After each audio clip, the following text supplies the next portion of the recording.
Welcome to the Pulse with Peter B. I'm your host, Peter Biancamano. Let's get you to the pulse on everything you need to know. And we're here at beautiful Maxwell Place Park Pier. I always get the name wrong, but it's still beautiful. You have to come visit it. And we're joined by a very, very familiar face, and that is Jennifer Madden Shuck. Jen, our transportation guru, our transportation analyst. How are you? Great to be here, and you're right, it is a spectacular day here out on the pier. It's just so wonderful, so marvelous, and great to have things starting back up again. Starting back up, and that's exactly what why we invited you on, not because we've missed you, because of course we have missed you. By the way, how has the pandemic been treating you, your family, and so on and so forth? Thankfully, everything has been good with us. Thank you for asking. You know, course. we were just making the best of the time off. My daughter was doing her remote learning, but you know, it was just an interesting time for everyone, but thankfully we were, you know, everything was good with us. So did you have to take off your mom hat and transfer it over to a teacher hat sometimes with the remote learning? Yes, it was more like, did you get on that Google Meet? Did you get on that Google Meet? It's optional. Get on it anyway. Optional means get on it. Exactly. I absolutely love it. So what better thing to talk about today than transportation? We are at phase one or whatever you want to call it. I get confused about all the counties and who's in phase one, phase two. But it means that more people are going to start heading back to work, especially in the Hudson County area, which is so densely populated that they use mass transits. I guess first of all, and we can first start with the ferries, or we can go to the PATH or anything else, Amtrak or whatever it is, the MTA. How has the pandemic affected each division of transportation? Well, you know, starting back in mid-March when this whole thing started happening, pretty much every transit agency in this region within days saw their ridership drop to by 97%. 97%? Yes, 97% loss of ridership on pretty much literally every form of transportation. Bus, ferries, trains, PATH, you know, the MTA suffered everything. The bridges and the tunnels went down about 60%, but you know, because people feel more comfortable in their own car. So, you know, a lot of the agencies, you know, they had to immediately start redoing their schedules, cutting them back because you can't really run empty trains and buses. The ferries going from New Jersey to New York, they ceased temporary operation. They temporarily ceased operation because they are revenue driven, because they're a private agency where the trains and the buses and everything are public. So you know, it affected everybody, and they pretty much expect it to trickle back up as well. So now that we're starting to moving around, they don't expect everybody to be jumping back onto mass transit. And as well they shouldn't, I guess. And it's so funny because I forgot one of the governors on their daily briefing said this. I mean, it's so easy to shut it down, but to restart it, it has to be a trickled effect, correct? It really is. It probably is the same for transportation. Well, especially in this situation. I mean, you know, when they shut it down like a major storm or something like that, they have shut down the subways, say when Hurricane Sandy came, and a lot of the agency had to shut down completely at that time. They just resumed like their natural, you know, gradually they knew they were going to be running their normal service. This is an entirely different story because now you're restarting during a pandemic where there's a lot of health and safety concerns. And I was going to ask you, that's going to be my follow-up question. What do I expect? Let's say I take the ferry over, the beautiful New York Waterway ferries, over to Manhattan. I work in downtown Manhattan over in Brookfield Place, or close to Brookfield Place, but I know the ferry stops in Brookfield Place. What can I expect? Is every other seat going to be empty? Is it going to be every two seats going to be empty? So on and so forth. Well, yeah, that's correct. All transit agencies are going to be at 50% when they start back up again. Wow. And I can tell you, since the time that they shut it down, they've been working on ramping it back up again, thinking, okay, what do we need to do when things resume, when things get back to normal? What do we have to do? So all the agencies, the ferries, the buses, sent out surveys to riders to find out what their concerns were, what would make them comfortable, and they're now implementing a lot of those concerns that riders had. So you're going to see on buses, trains, on the ferries, marked seating, because you're not going to be able to sit next to each other. It's going to be every other seat, or however they mark it on the buses, on the ferries. You're going to see marked seats where you can sit. The same thing on the buses. Everything has to be 50%. And then there will be capacity issues, I'm sure, correct? Right. Because you don't want. I've been on those New Jersey Transit 126 buses from the city, from Midtown Manhattan to Port Authority, of course, and they jam you in there like sardines. Yeah. And people are breathing all over each other, but I'm assuming that's not going to be the case anymore. It's not going to be the case. Inside even their terminals and their facilities, there's going to be social distancing markers for people to follow when they're lining up for the, you know, up for the for the path, for the trains, for the ferries. There's going to be social distancing markers, of course. I know that Penn Station is going to be reconfigured a little bit to deal with with some of the crowds. But mostly they're also going to be worried about like people wearing masks. Everyone's going to be required to wear a mask when you're riding mass transit. So were the workers. They're going to be having sanitizing stations for people. They'll be sanitizing all their equipment. But really, it's a two-way street. Because it's not only the transit agencies, it's also up to the passengers. That's correct. Right? So you're feeling any symptoms? Stay home. Exactly. Right. And it's up to everyone to cooperate because no one has been through this before.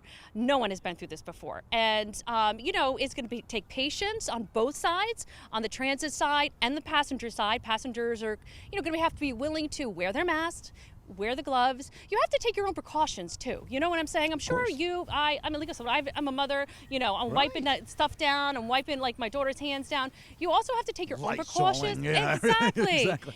Like you said, if you feel symptoms, stay home. Give people their space. Exactly. Give yourself some extra time. I was going to say, that's going to be the biggest thing, I believe, because people, and I suffer from this as well. I like to leave work leave home at the last second before heading over to work. And I get there by the skin of my teeth. There is no more skin of your teeth if you leave at the last second. You got to give yourself extra time. Yes, because you're just going to aggravate yourself because, once again, it's 50% capacity. So if you're missing a train or a bus, guess what? You're waiting for the next one. You're waiting for the next one. And, I'm really urging people not to get aggravated with the transit agencies. And hopefully the transit agencies, I know they won't get aggravated with the passengers. Everyone has to stay calm. Just, and passengers respect each other's space. If you have a concern, respectfully tell the transit agency about it. I would also encourage you before you get onto one of your trains, buses, ferries, is to check their websites, to check their social media accounts about what they are doing, about what you're required to do as a passenger, about what they're requiring themselves to do. I know the ferry is going to be checking employees' temperatures that are interacting with the public. Is that interesting? Yes, when they come in for their shift. Everything is going to be going kind of like contactless. So you're going to have to be ready. You can't buy tickets on buses or anything like that. So you're going to have to be downloading this stuff. You're going to be buying it. And from what I understand, you have to enter the bus through the back door. Yeah, back doors, yes. Yeah. And that's why they came up with these like double-decker buses wide. That's right. Tall. Exactly. And that's to protect the drivers, of course, too, because, and they're putting up protective covering for them as well. It's just going to be, it's going to be different for everyone. And everyone, I think, has to be patient. And that's really what's going to have to be. Also, a lot of the agency expect at the beginning, most people are going to try and take their car. Exactly. It's just a natural. So traffic's going to be a nightmare. Yeah, exactly. until they realize, I feel a little bit more comfortable now to get on mass transit. It's so funny. I just recently leased a car about a week ago, and I was talking to the dealership, and they said that they were so busy because everybody wants to drive. Yep, everyone wants to drive in. It's so until they have to pay those parking fees. Exactly.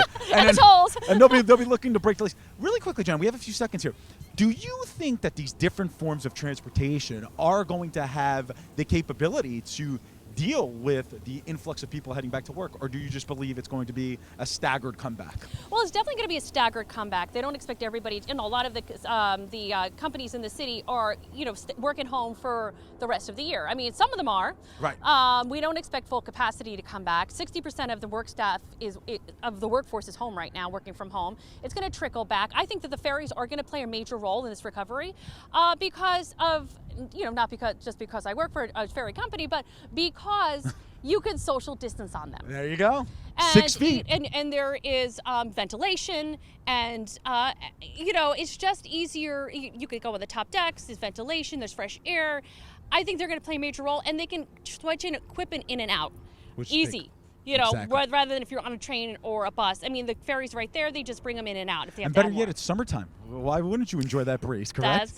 That's right. And once again, I think all the agencies are going to do the best they can. They've been working on this for months, and it's just going to take a lot of cooperation from everybody. That's great. Well, Jennifer Madden-Schuck, Jen, so great to see you again. Peter. Thanks for Always having giving me the positive energy that I need. Now I'm ready to go back to work, Jen. Let's go. Exactly. Folks, when we come back, Andrew Impastato will be here filling in the host chair. He'll be joined by Josh Sotomayor-Einstein. You're not going to want to miss it. We'll be back.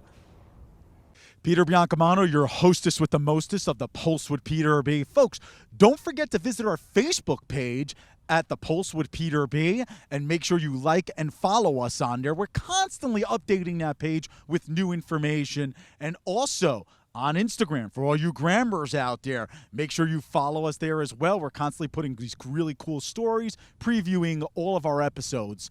And if you don't want to DM us through our Instagram or message us through our Facebook, you can always email us. And that's at thepulsewithpeterb@gmail.com. We look forward to hearing from you. Welcome back to The Pulse. My name is Andrew Impastato. I'm a board commissioner on the Hoboken Housing Authority. Welcome back, Josh. It's good to have you here. Good to have you. See you. You know, it's good to be on the show. We had our little podcast. That was fun. I miss it. Yeah, you know, the pandemic kind of wiped it out. I miss you, bro. Yeah, this is a great backdrop. Great to have me here. What have you been up to? What's been going on? I've been suffering from the same, quarantine-induced boredom as 99.99% of Hoboken. Fortunately, not suffering myself or anyone in my family from any COVID-related illness. Good.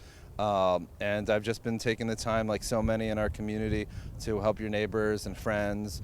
If there's certain people that are elderly that I'm friends with, or that have other issues that preclude them from going outside as much for fear of catching the virus.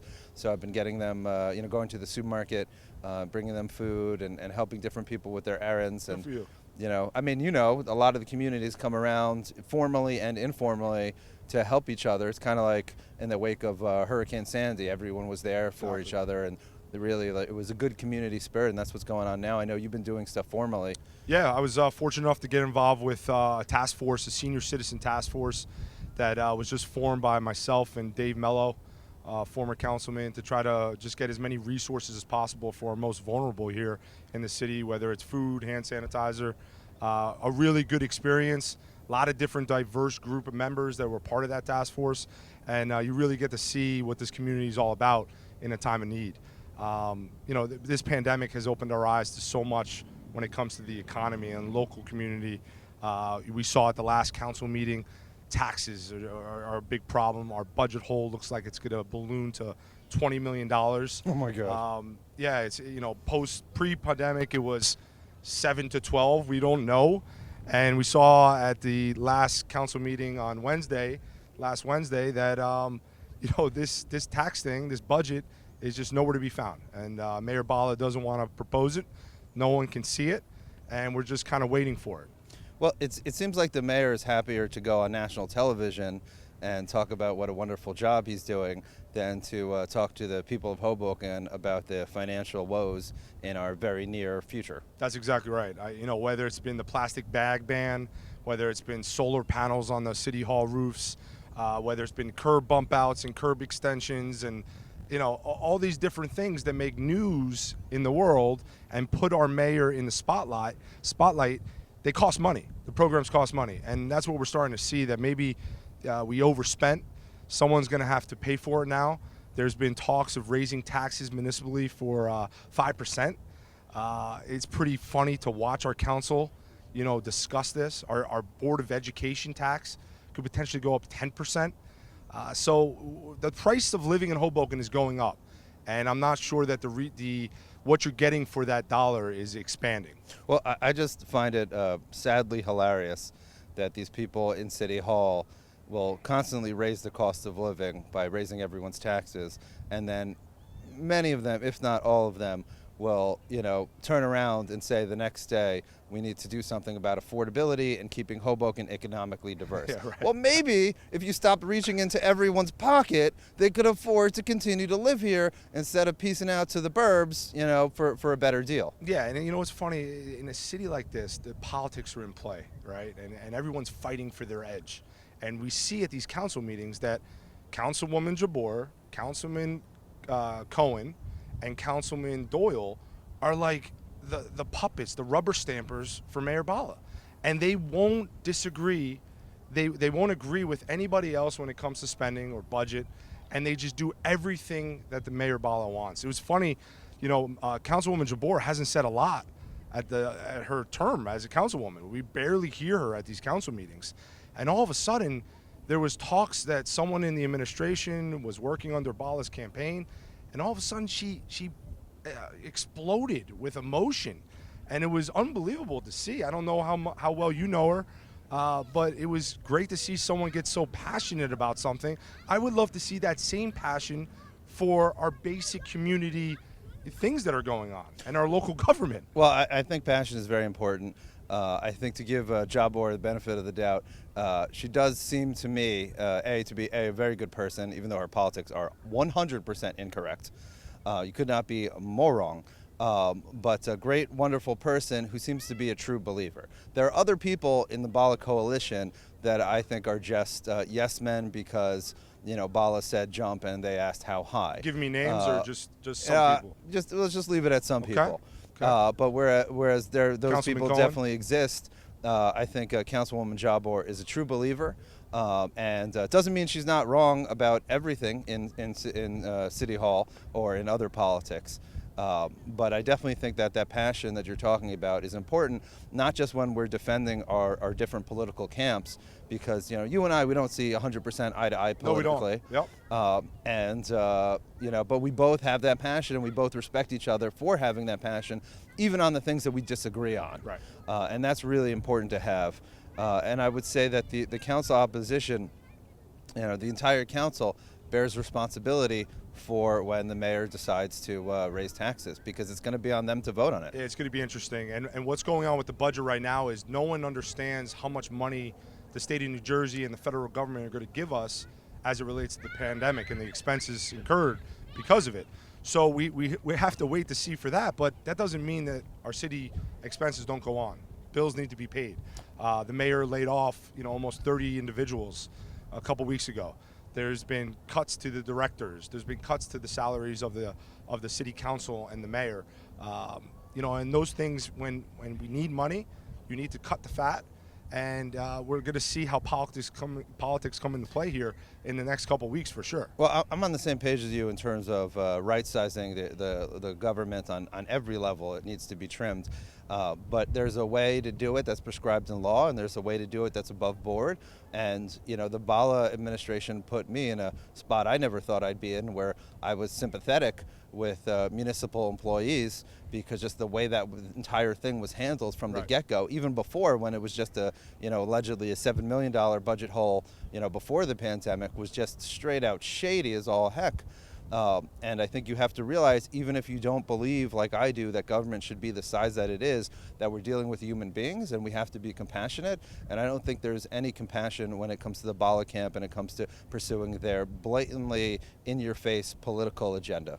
What do you, just switching topics real quick, we're trying to do everything we can for small businesses in the city.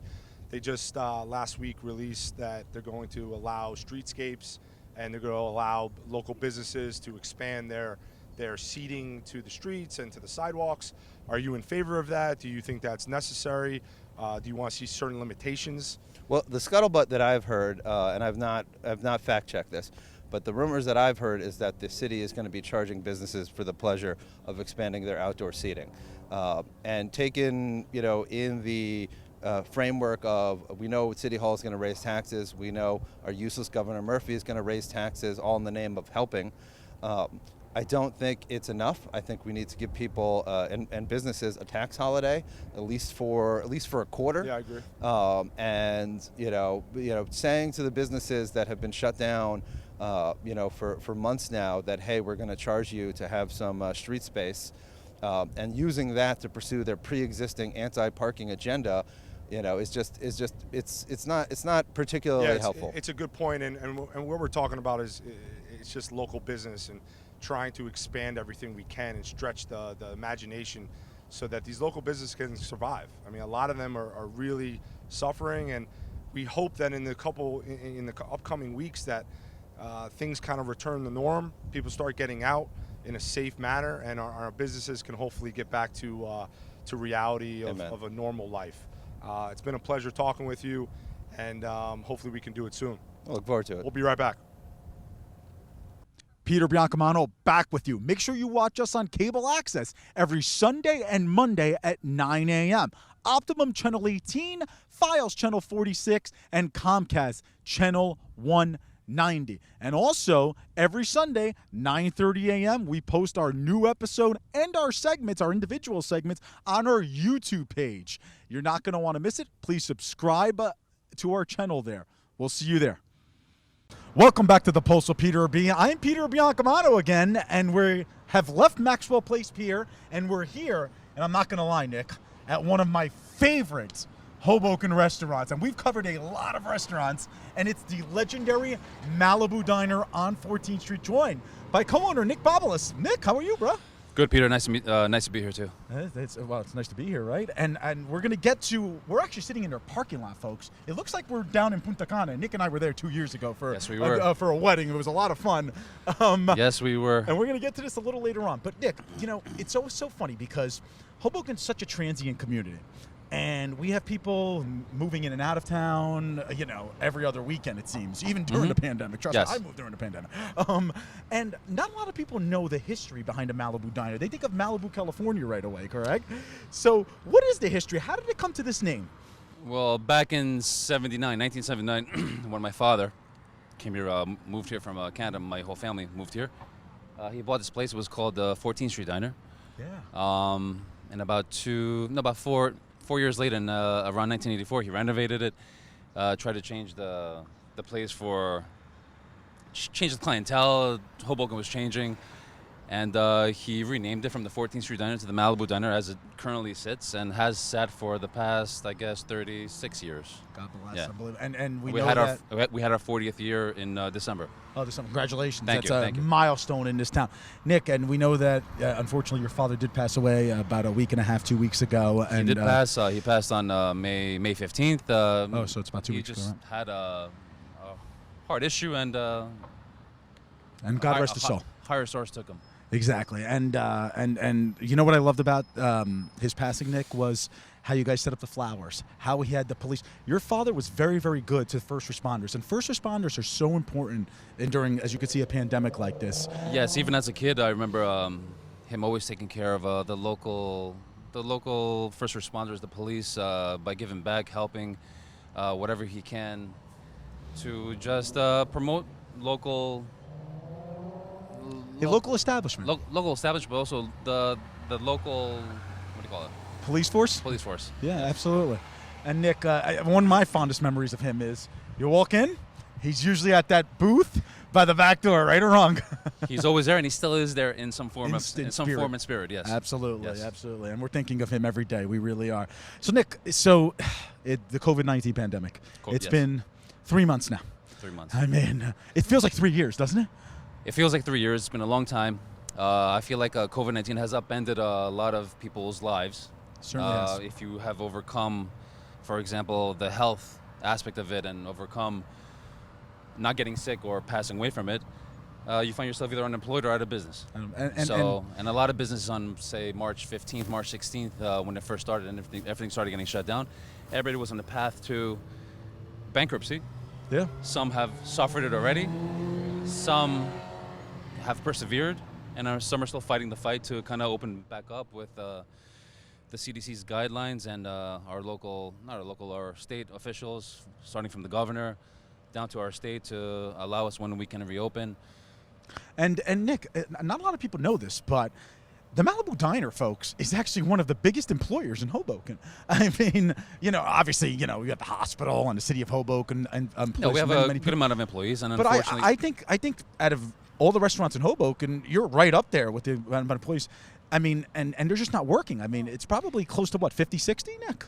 yeah, about 50. 50 Yeah, employees, About yeah. 50, and unfortunately, a lot of them had to be laid off.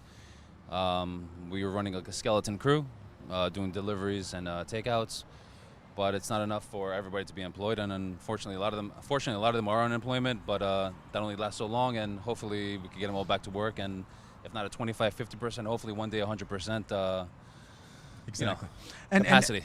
And what's so important is, and this is why, folks, you need to come out and support your local businesses. Governor Murphy did announce earlier this week that outdoor seating was going to reopen, and we're going to get to that because we're actually in a Malibu Diner parking lot, folks. Like I parking lot said, it looks converted. like it looks like I'm at a luau in Maui right now.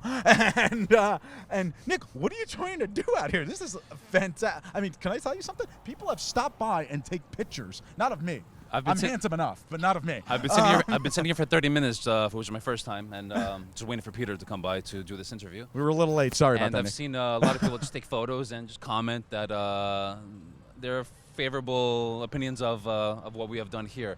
What we're trying to do is to think a little bit outside the box and bring the inside outside, and just take advantage of the warmer months that are coming up until September, and serve parents coming by with their kids, serving breakfast, have a cocktail, have a White Claw, a Bloody Mary, a burger, What chicken better? sandwich, something light and something quick, and hopefully kind of get people out of their homes. They've been stuck inside their house for like 2 to 3 months now. Yeah, exactly. And it's phenomenal, folks, And people are because frustrated. everybody, this is what you see coming into Hoboken, which is the Welcome to Hoboken sign. When did you do this renovation, Nick, for the outside? This It's like renovation was 10 about years. 10 years ago, yeah. Yeah, it was about 10 years ago. And it just spruced up the neighborhood, in my opinion. And now with these tables out here, which I think is a genius idea, it spruces it up even more. The restaurant's been here for 80 years. We've been here for 40 years. My father always liked to keep it fresh and different, and just kind of like, always put money back in the business. And he's been a staple here for 40 years. I think I've been here with him the past 20 years, and my sister, of course, who's not here Okay. today. Who's the other co-owner? We have The other to co-owner, exactly. She's not here. She's home with the kids. Exactly. But It's and we're just fantastic. trying to continue going forward and be a current staple and a continuous staple of the community, and just trying to give back as much as we can and support our local And look, people. we want Nick to hire back his 50 employees. I wanna which hire them means- back too. Exactly.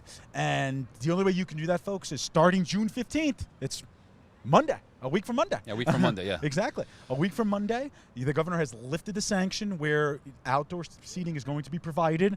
Come and see Nick on the corner of 14th and Willow. What's the exact address here? 257 14th Street. 257 14th Street. Come see me. Come see all my neighbors down 14th Street. There you go. What better? And Nick, call- are you going to increase the menu? Because I've been here, coming here twice a week for takeout, and I noticed that the menu is a little minimal. Not minimal, but it's smaller than No, it was. we'll be when we reopen. We'll be running our full menu. Oh, Right now, it's like limited just to keep it fresh and to have a full menu. It's kind of hard to keep a whole menu, the vast menu that we have, fresh by running, like on 15%. So Exactly. we've kept it smaller, keep it fresh, and That's it. and continue. And they have the liquor license, like he said. You grab a White Claw. White Claws, Bloody Marys. Listen, the beer garden's not too margaritas. far from here, and we all No. know the beer garden's going to be probably mobbed. You know what I mean? So what better than coming into the Malibu Diner and having basically the same drinks? So the picnic tables Go ahead. go along the lines with a little theme. We're going to run a picnic at the Boo. Come by. Picnic at the Boo. Very, very low key, casual. Bring the family, bring the kids. Pancakes, burgers, Anything you want. drinks, whatever you guys And I'm want. sure Yeah. you're going to extend your hours, right? We're going to send the hours, yeah. Then I Absolutely. could bring more people. We'll keep some more people employed. And hopefully ride the wave into 25% occupancy, 50% occupancy. And hopefully one day we get rid of this corona Exactly. disaster and Well, we're on our way. go back to normal operations for not only us and everybody else, and we could continue like we used to. It's a hop and corner. It's a legendary place. The Malibu Diner is legendary in Hoboken. And Yes. Nick Babalos is continuing the tradition that his father started 40 years ago now. And again, he's in our thoughts and prayers, and your family's in our thoughts and prayers Thank you, through Peter. this difficult time. He Absolutely. loved you too. Yeah, absolutely. I mean, I was heartbroken. I reached out to you right away. But come see Nick. He's going to have 12 picnic tables maybe out here, right? 12, yeah. 12? 12 for now. 12 It's for going the to be start. limited edition picnic tables. You're going to want to come out here very, very quickly. Nick Babalos, co-owner of the Malibu Diner. Nick, thank you for coming Peter, on. thank you very much. You're the best, Appreciate buddy. it. Thank you guys. Folks, join us next week for the Pulse on everything you need to know. I'm going in for some mozzarella sticks right now. We'll see you next week. Thank you.